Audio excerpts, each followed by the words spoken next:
Oh my God. Rakata la bradiga douche. Romanda la basenda la bash.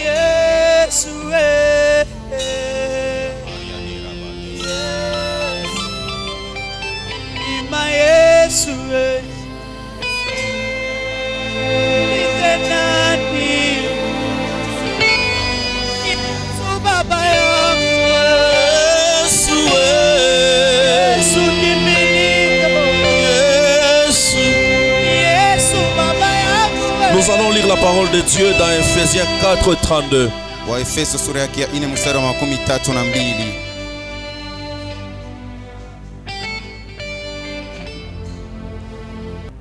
Nous allons lire la parole de Dieu, Ephésiens 4:32. Ephésiens 4, verset 32, nous lisons. Soyez bons les uns envers les autres. Soyez bons les uns envers les autres. Compatissants. Compatissant. Dis après moi compatissant. Compatissant. Dis après moi compatissant. Compatissant. Ok. Vous pardonnant réciproquement. Vous pardonnant réciproquement. Quelqu'un peut dire les pardons. Le pardon. Quelqu'un peut dire les pardons. Le pardon. Come on. Comme Dieu vous a pardonné en Christ. Comme Dieu vous a pardonné en Christ. Tu pardonnes, mais comme Dieu, ça veut dire c'est une image.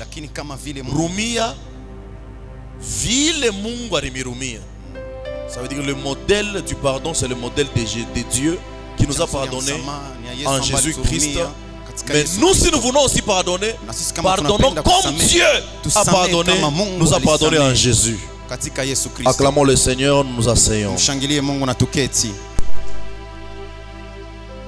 Je suis en train de parler du pardon. Le média va écrire le pardon de. Amen. Amen. Et nous bénissons vraiment le Seigneur pour le travail que Papa Robert est en train de faire. Hein? Vous voyez nos images. Écoutez, nos prédications sont en train de bénir des gens. Il y a des gens, il y a des gens qui sont vraiment bénis par nos enseignements. Que Dieu bénisse Papa Robert, qu'il parte encore loin. Amen. Amen. Alors, le pardon, c'est l'incapacité de pouvoir pardonner, si je peux le dire, d'exercer miséricorde. C'est l'incapacité d'exercer miséricorde. Ça, le pardon. La fois passée, j'ai parlé du pardon. Et vous avez été là, si tu as raté l'enseignement, et soyez toujours sur mon YouTube. Il y a toutes mes prédications là-bas. C'est très important. C'est bien. C'est toujours bien. Scandale.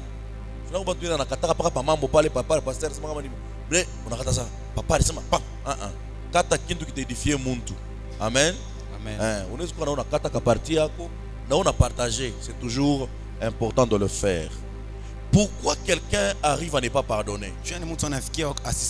C'est parce qu'il constate qu'il y a des blessures dans son cœur. Et souvent, tu vois, si quelqu'un tu ne l'aimes pas, si quelqu'un n'est pas très proche de toi, s'il te fait du mal, tu peux pardonner vite. Mais si c'est quelqu'un sur qui tu ne t'attendais pas, s'il te blesse, difficile de pardonner parce que tu es blessé. En fait, l'homme est blessé parce qu'il a aimé. Est-ce que je parle à quelqu'un? C'est parce que tu as approché quelqu'un autour de toi, tu lui as fait confiance, qu'il t'a blessé. Soit c'est quelqu'un avec qui vous êtes dans la même famille, c'est quelqu'un qui est autour de toi. Aujourd'hui, si on m'a dit qu'aux États-Unis il y a quelqu'un qui me critique, s'il n'est pas proche de moi, vous pensez que je vais pleurer? Ça me fait rien. Ça me fait rien. Il n'est pas proche. Alors, le pardon, c'est pas. Tu manques de pardon parce que tu as été blessé dans ton cœur. Il y a une blessure de quelqu'un sur qui tu ne pensais pas vraiment que cela viendra de lui. Alors là, tu es blessé. quelqu'un peut-être qui n'a pas respecté ses paroles. Et tu sens que vraiment tu es blessé. Alors tu te dis non, là je ne vais pas pardonner. Mais écoutez, j'aimerais dire à quelqu'un, ça il faut vraiment écouter. Jésus-Christ nous a donné deux catégories de personnes qu'il faut aimer. Qu'il faut aimer. C'est impératif, il faut aimer. Deux catégories de personnes. J'étais en train de méditer sur la parole de Dieu pour savoir pourquoi est-ce que Jésus-Christ a insisté sur ces deux catégories de personnes. Vous savez, la première catégorie c'est qui?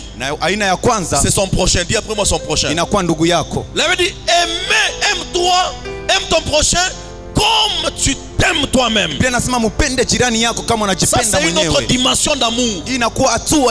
Comme tu t'aimes, aime ton prochain. Vous savez la deuxième catégorie, ce sont les ennemis. Aimez vos ennemis. Et puis il va même plus loin et dit priez pour vos ennemis. Jésus n'a pas dit priez pour vos prochains, mais il dit priez pour vos ennemis. Au-delà de les aimer, nous devons prier pour eux.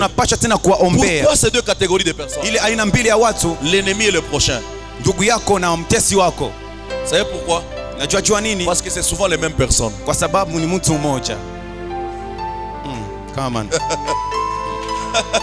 Parce que c'est souvent les mêmes personnes. Ce sont nos proches qui deviennent nos ennemis.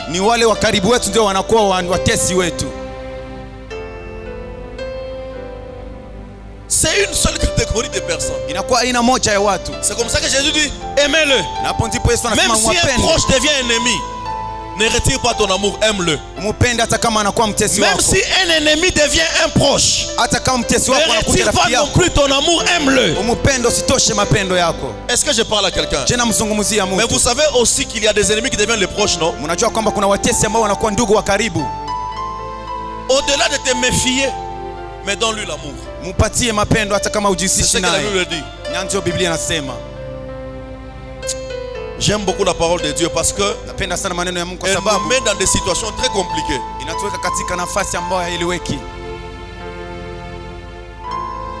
Vous savez, la deuxième chose est que Dieu peut tout pardonner dans la vie d'un humain. Si tu tues et que tu demandes pardon, Dieu peut te pardonner. Si tu commets l'impudicité, Dieu peut te pardonner. Dieu peut tout pardonner. Mais il y a aussi deux catégories de choses que Dieu ne pardonne pas. Il y a aussi deux catégories de choses que Dieu ne pardonne pas. La première catégorie, c'est la catégorie des gens qui pêchent contre le Saint-Esprit. Jésus a dit il n'y a pas de pardon pour ça. Pécher contre le Saint-Esprit c'est quoi? C'est d'attribuer la puissance de Dieu au diable. Là c'est impardonnable. Mais combien de personnes aujourd'hui sont déjà impardonnées? Mfano ya hivi anatumikia Mungu na pashwa ni dawa. Unafanya dhambi, tu as péché contre le Saint-Esprit. Jésus a dit ça, c'est quand on a dit qu'il travaille avec Belzéboul. Anashirika anasema ça vous sera pas pardonné. Bien-aimé dans le Seigneur, n'attribue pas la puissance de Dieu au diable. La première catégorie. La deuxième catégorie, que Dieu ne peut pas pardonner. Dieu ne peut pas pardonner celui qui n'a pas pardonné. Je répète, j'ai dit Dieu ne peut pas pardonner celui qui ne sait pas pardonner aussi. Donc aujourd'hui, si toi tu ne pardonnes pas quelqu'un, sache que toi aussi Dieu ne va pas te pardonner. Alors la condition pour être pardonné par Dieu, c'est de pardonner. Tu sais que quelqu'un peut te faire 18 mal. Toi aussi tu commets 18 mal. Quand tu l'as pardonné, Dieu t'a pardonné sans qu'il te demande pardon. Est-ce que je parle à quelqu'un? Est-ce que vous écoutez la parole de ce matin? C'est très important.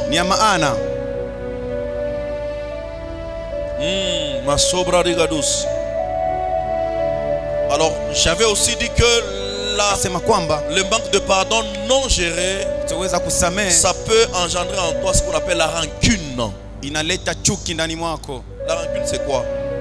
La rancune, c'est la décision de ne pas pardonner. Hein? Mais la rancune engendre aussi une autre sémence en toi qu'on appelle la malice. C'est la malice, c'est quoi? La malice, c'est l'envie de faire toujours du mal à quelqu'un. Ou besoin pas m'empoisonner, ou besoin pas me fâcher kintu. Écoutez, la malice est dans tout homme. Muntu wote padua kana malice nanya. Werevu mbaya inakuwa kwa kila mwanadamu. Afrika nakataka paka mwa muntu. Mais ni wenjo ya kugérer. Bien aimé, Mounier David, ma femme était en train de me raconter l'histoire de Abigail. Maman m'a dit que akaniambia mke wangu David a fait du bien, c'est Nabal. Hein? Il lui a fait du bien. Mais Nabal à son tour n'a pas accepté de faire du bien à David. C'est que David voulait faire, il voulait le tuer.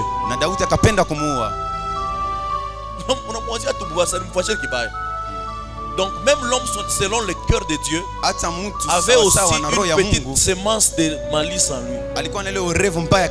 Alors c'est à toi de gérer. Ne laisse pas la malice prendre le dessus dans ta vie. Tu dois pardonner ceux-là qui t'ont offensé. Gilbert Shita Murumiak naye maisha ke paka tateswaka.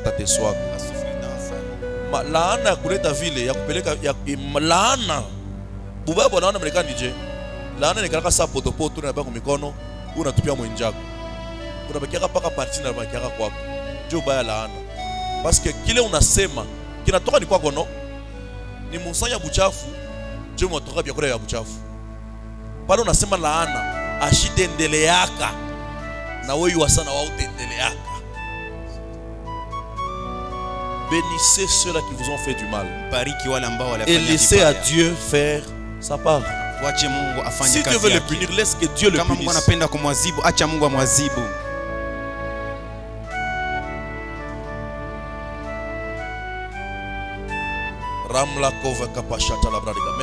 je vais parler de 3 manières qu'il faut pour essayer de pardonner.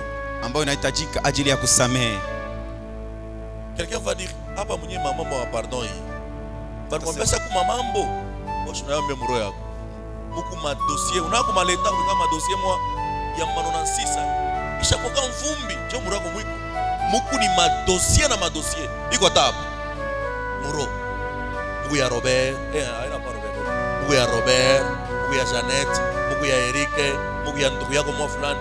Na kuma tumanekana kama nyumba moya me muro yake ni eko mprison. Mu nyumba moya na mpatana.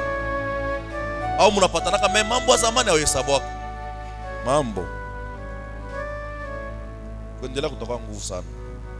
Écoutez maintenant comment pardonner. La première chose qu'il faut faire est dans Luc 23:34. Maman, tu vas lire.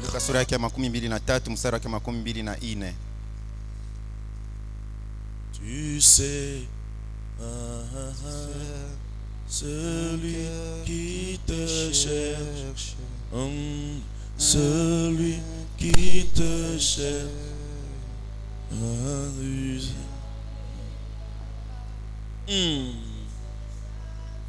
tu sais satisfaire celui qui te cherche, celui qui te cherche. Seigneur, tu en es capable. Come on. Luc 23, verset 34, nous lisons.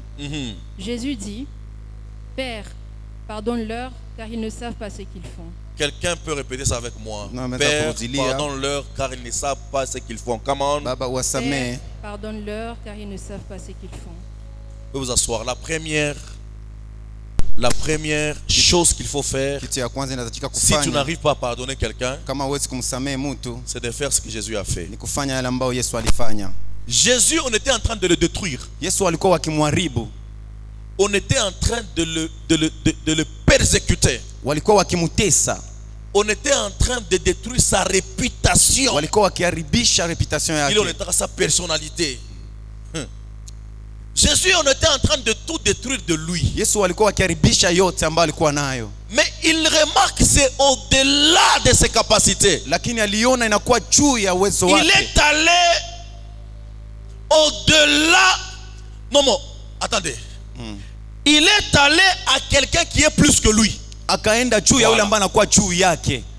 Lui était incapable de le pardonner. Yeye hakuweza kuwasamehe. Mais il est allé à celui qui est plus que lui. Lakini akaenda kwa yule ambaye anakuwa juu yake. Et il a commencé à intercéder. Na kaanza kuomba. Ah. Quelqu'un comprend ça? Tout moja anasikia. Ça veut dire au lieu que Jésus, il pouvait dire.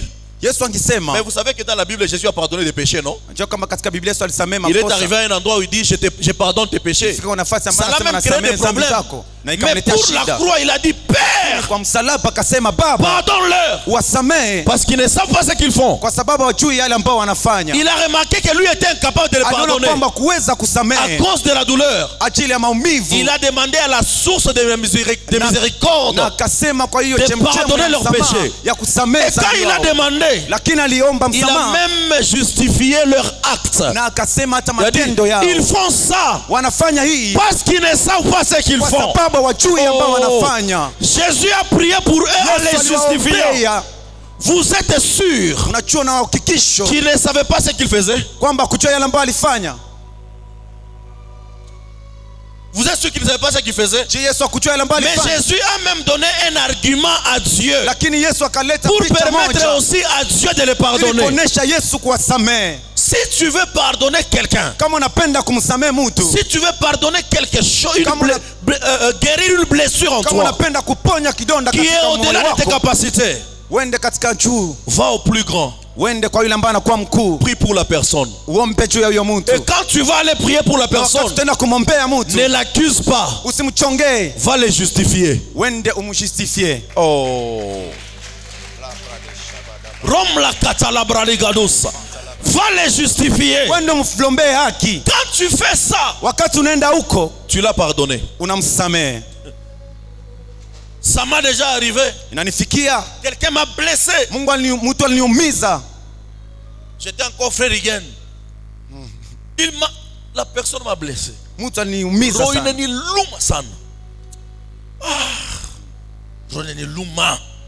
Parce qu'il faut dire que j'ai grandi comme ça. Mais apana sana.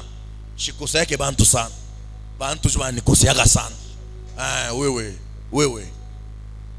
Maintenant, ce que j'ai fait, je suis entré dans une prière et j'ai commencé à prier pour la dame. Et quand j'ai prié pour la personne, je sentais que mon cœur s'est libéré petit à petit. On a débobiné royango. Et puis jusqu'à ce que je commence à la trouver normale. Si tu sens que tu ne sais pas pardonner, la première des choses qu'il faut faire, prie pour la personne à Dieu en les justifiant.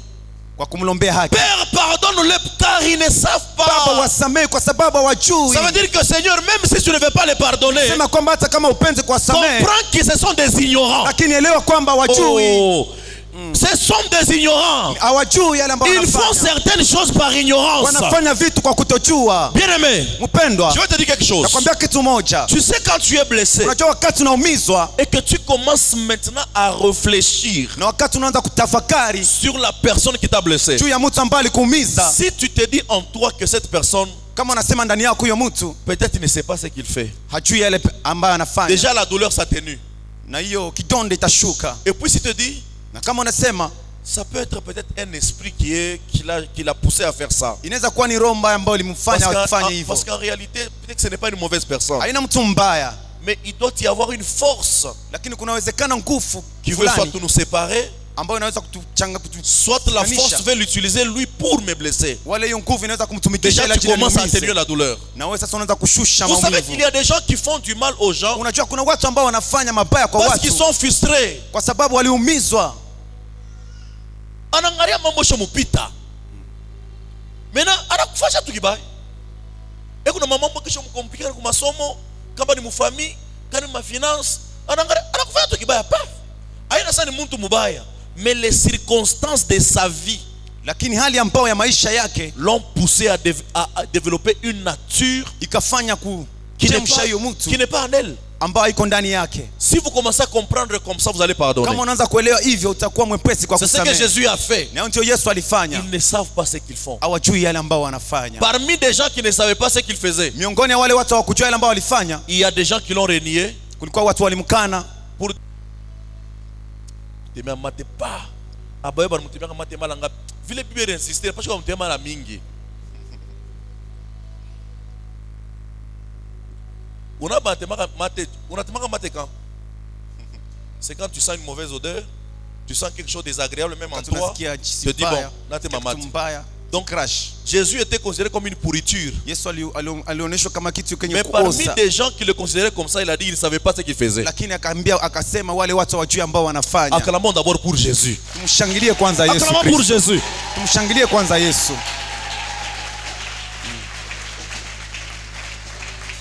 Maintenant, la Bible dit dans Ephésiens 4:32, nous devons nous pardonner comme Dieu nous a pardonné en Christ. En réalité, celui qui a amené Jésus à la croix, c'est mon péché.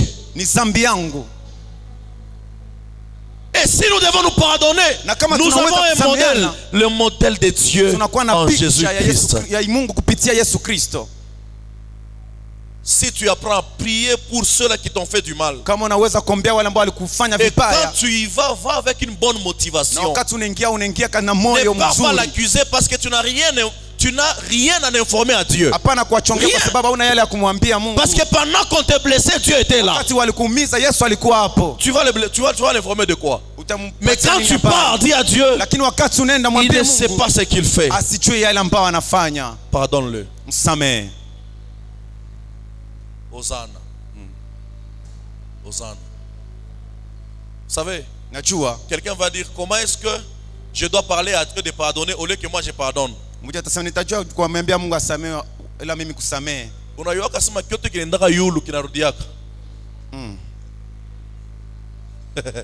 Est-ce que je parle à quelqu'un?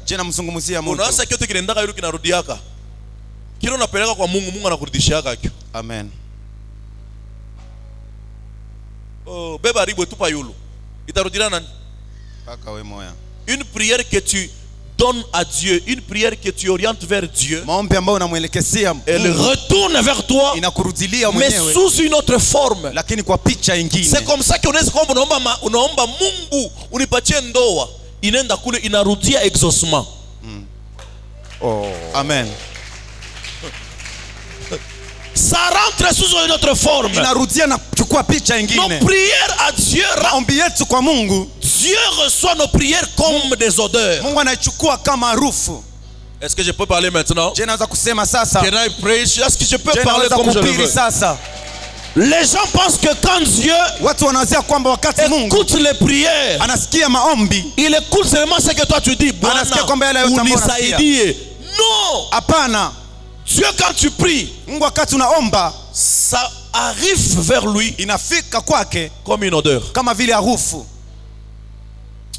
Bon, je ferme la parenthèse.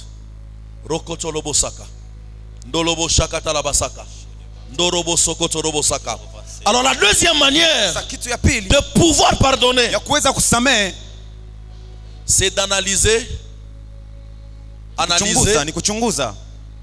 La deuxième manière de pouvoir pardonner, c'est quand tu commences à analyser tes anciens péchés. Quand tu commences à analyser tes anciens péchés, tu vas aussi arriver à pardonner. Je vais vous dire, celui qui t'a fait du mal n'est pas plus mauvais que toi. Rappelle-toi aussi qu'il y a quelqu'un qui t'avait pardonné. Tu avais fait du mal. On t'avait aussi pardonné. Et pourquoi toi tu ne veux pas pardonner? Si tu commences à analyser tes anciens péchés et envers Dieu et envers l'humain, tu vas comprendre que tu as besoin aussi de pardonner. Il t'a fait du mal, il t'a fait quoi? Alikufanya vibaya, alikufanyia nini? Maintenant commence à regarder depuis que tu es né. Sasa anza kuangalia wakati Tu n'as jamais ulizaliwa. fait quelque chose de plus pire que ça. Haujawahi kufanya kitu vibaya Même zaidi. devant Dieu ou soit même devant les Hata hommes. mbele ya Mungu, hata mbele ya On wanadamu. t'a pardonné, oui ou non? Walikusamehe wala hapana? Mais pourquoi toi tu ne veux pas Sasa kwa pardonner? nini wewe upendi kusamehe? Pardonne nos offenses Samehe makosa yetu comme nous pardonnons à ceux qui nous ont offensés. kama na sisi tunawasamehe wanaotukosea. Que Dieu nous pardonne Mungu et que atusamehe toi tu pardonnes. na wewe usamehe. Tu penses que ce qu'il t'a fait, Unawazia kwamba yale mbali en kufanyia tout cas, toi tu n'as jamais fait ça. wewe hujawahi kufanya. Toi tu as... Toi. Wewe Je ne veux pas seulement te gêner. sitakuhusi tu. Tu sais ce que tu as déjà fait dans ta vie, non? Unajua yale ambayo ulichokufanya katika maisha yako. Des choses plus mauvaises. Vitu vibaya zaidi. Sortir avec les maris des gens. Kutoka na mume wa watu. Dieu ne t'a pas pardonné. Mungu akukusamehe je? Mais pourquoi ton ami tu ne sais pas le pardonner Sasa kwa parce qu'il nini a fait du mal? upendi kusamehe ndugu yako? Toi tu as déjà tué, non? Umekwisha kuua. Tu as déjà tué. Umekwisha kuua. Mais Dieu t'a déjà pardonné, non? Lakini Mungu ashakusamehe Mais tayari. pourquoi tu ne veux pas pardonner? Sasa kwa nini upendi kusamehe? Toi tu as déjà volé, non? Wewe umekwisha kuiba. Toi on t'a même pas volé, on t'a juste blessé par une parole. Voilà. Oh, Quand non. tu commences maintenant à imaginer Wakati unaanza kuwaza les choses que toi aussi tu as déjà yale fait, mambo ambayo ulifanya, tu peux arriver à pardonner. unaweza kufikia kusamehe. Galates 6, Wagalatia sura yake ya 6 verset 1er. mstari wake wa kwanza. Come on. Frère. Ndugu, Frère. ndugu, Come on. Si un homme vient à être surpris en quelque faute, À haute voix, maman.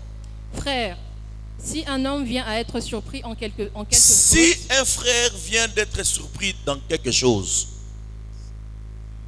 vous qui êtes spirituel, vous qui êtes, redressez-le. vous qui êtes, Vous qui êtes spirituel, quelqu'un qui ne sait pas pardonner n'est pas spirituel. mtu ambaye uweze kusamehe sina kiroho. Toi qui es spirituel, Wewe ambao unakuwa kiroho, tu dois pardonner. unaweza kusamehe. Parce que tu connais les lois Kwa spirituelles, sababu unajua tu shurutisho connais les za kiroho. principes Unajua spirituels. masharti ya kiroho. Donc si quelqu'un ne sait pas pardonner, Kama mtu ajui kusamehe, c'est un homme ou une femme charnelle. anakuwa mwanamke wala mwanaume wa kimwili. Come on. redressez-le avec un esprit de douceur. Il faut redresser quelqu'un avec un esprit de... douceur. Kumuonya mtu na roho yenye kunyenyekea. Est-ce que tu as déjà fait un pas vers la personne qui t'a blessé? Je ushakumwendea mtu ambaye Est-ce que alikukosea? tu l'as fait avec un esprit de douceur? Je ulienda kwa moyo Si mregevu, ce n'est que lui envoyer des voices de menaces. lakini ulimtumia sauti ya Il y a des gens qui kummenase. s'envoient des voices ici même en train de s'insulter. Kuna watu ambao wanachambula hata. Franchement. Shimunione paka vile sa mwenjenu.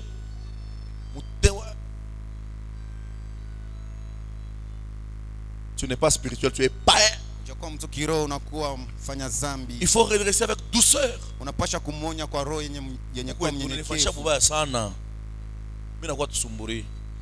Même si la personne même, à moins qu'il soit un diable, mais je crois que si il a la conscience, Kama vous anakuwa allez voir que la paix va régner. Hein. moyo, utaona kwamba atarudi. Parle à celui qui t'a blessé, Mzungumuzi ambaye alikukosea. ne le menace pas. Tu peux t'asseoir. Comment tout? Kuna watu Ah, ni mambo tu. Alors, écoutez, sasa, sikia, on a attrapé une femme en flagrant délit. walimchukua mwanamke mmoja kwenye usharati, On est allé avec elle chez Jésus. wakamlebeba mbele ya Yesu. Ils ont commis l'erreur de l'amener chez, de l'amener chez l'homme qui analyse le passé des gens. Ces gens ont commis l'erreur Wale watu walifanya makosa d'amener cette kumbeba femme kwa mtu devant quelqu'un qui connaît vos passés. ambaye anajua mapito yetu. On amène la femme Wakamleta mwanamke avec les pierres. na majiwe. Combien de personnes ont des pierres dans leurs mains Watu wangapi wanakuwa na mawe mikononi contre leur mwao prochain? kwa ajili ya jirani zao? Jette ta pierre Tupa mawe parce que yako tu n'es pas parfait. kwa sababu hauko mkamilifu. Jette cette pierre-là. Tupa hiyo jiwe, Jette ce jugement-là. tupa hukumu, Jette cette décision-là. tupa hiyo Parce maamuzi, que toi, tu n'es pas plus kwa sababu parfait. na wewe hauko mkamilifu.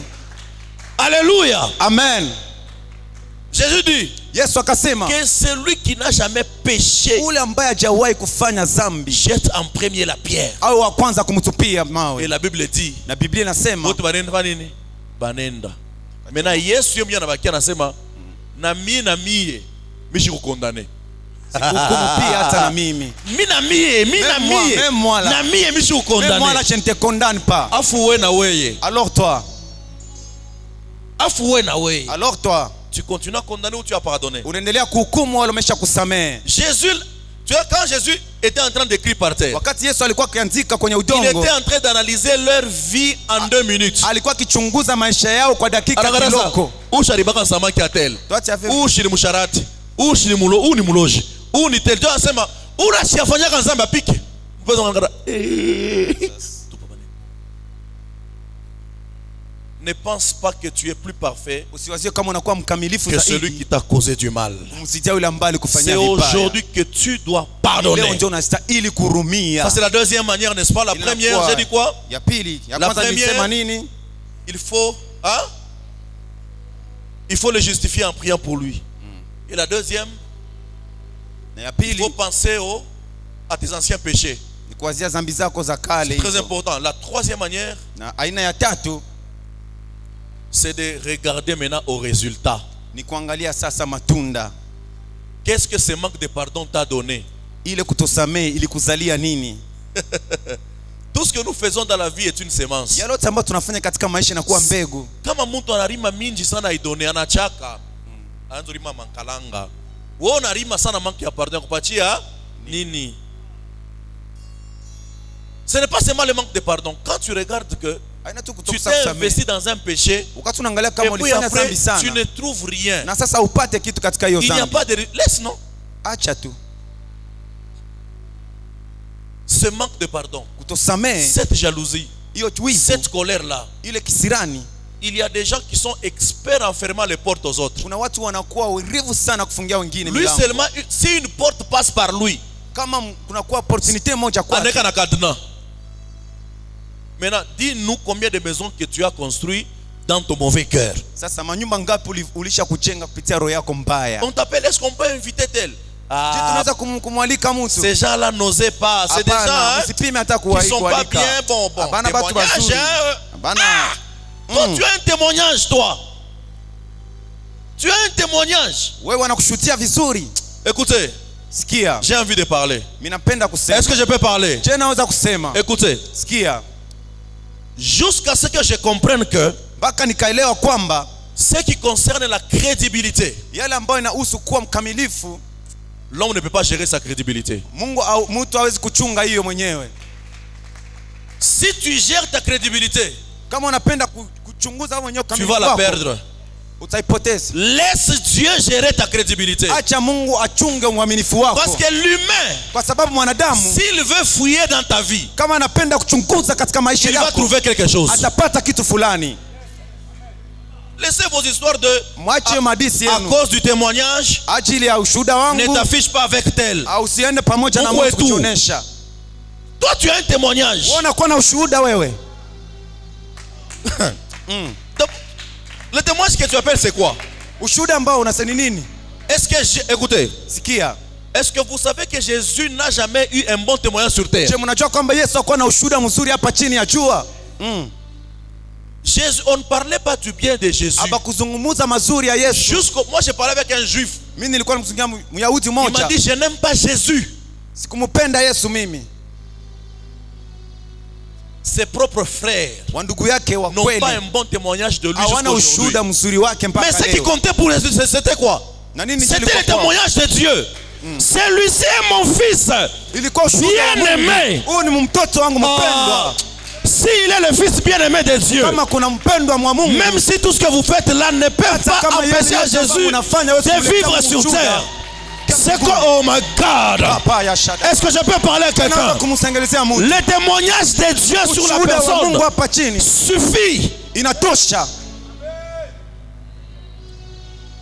J'ai arrêté de me justifier dans ma vie. Nikaacha kujisifia katika maisha. Un jour, je suis en prière Siku moja nakuwa parce katika que maombi j'étais choqué sur quelque kwa chose. sababu niliumizwa kwa J'ai kitu entendu fulani. une voix audible Nikasikia sauti derrière moi. kuniambia, Il dit, si tu te justifies, kama unaanza kujipatia tu haki, m'empêches à te justifier. unaanza kunifanya nisikuzurumie mimi.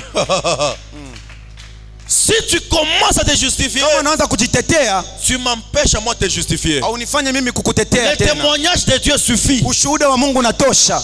Jésus avait un bon témoignage. Yesu alikuwa na ushuhuda mzuri.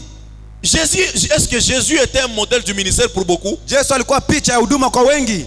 Je vais vous prouver. Jésus-Christ, Naonesha kwamba s'il y a des choses qu'on lui reprochait, Yesu Kristo kama kuna vitu ambao c'était que Jésus fréquentait d'abord les gens de mauvaise vie. Yesu alikuwa akiishi na watu wa maisha mbaya. Jésus avait autour de lui Yesu alikuwa na watu karibu yake, des anciennes prostituées. wambaraga wa jana. Il allait dans les maisons des gens qui avaient des rondes. Hata kama wakati ambao ile Ce n'est pas grave, mais je vais y arriver. lakini nitafikia. Dis d'abord amen. Sema kwanza amina. Dis d'abord amen. Sema kwanza amina. Mimi narudia mon message. Maintenant, Sasa si tu veux pardonner, kama unapenda kuhurumia, commence à regarder les résultats que cela t'a donné. anza kuangalia matunda yale ambayo Depuis nilikupatia. mushiriki yako. Aina saa kibaki na mufikia. Aina saa wewe na wewe unaendelea. Rumia tu. Vous savez, le danger dans ça c'est quoi? Hatari katika hiyo ni nini? Si tu t'inclines devant ta malice, l'envie de faire du mal, sache que tu vas te retrouver comme les frères de Joseph. Jua kama utajikuta kama vile wandugu wa Yusufu. Ils ont été prêts à faire du mal à Joseph, Walikuwa rahisi kumfanyia Yusufu mais vibaya, l'avenir avait déjà décidé autrement pour lakini Joseph. hatima ilikuwa kifanya namna Il y a ambayo quelqu'un kuanzia. que tu n'as pas pardonné aujourd'hui, Kuna yule ambao kumsamehe leo, mais peut-être que c'est lui ton Joseph de demain. lakini inawezekana ni Yusufu wako wa kesho. Pardonne ton frère, Hurumia ndugu yako, pardonne ta soeur. hurumia dada yako. Tiens-toi debout, nous voulons prier. Simama wima, taomba. Mara sandia la bradigados. Maria masena la bashe. Remare ablara gada la bra santule gada la da. Tiens-toi debout là où tu es. Simama mahali ambapo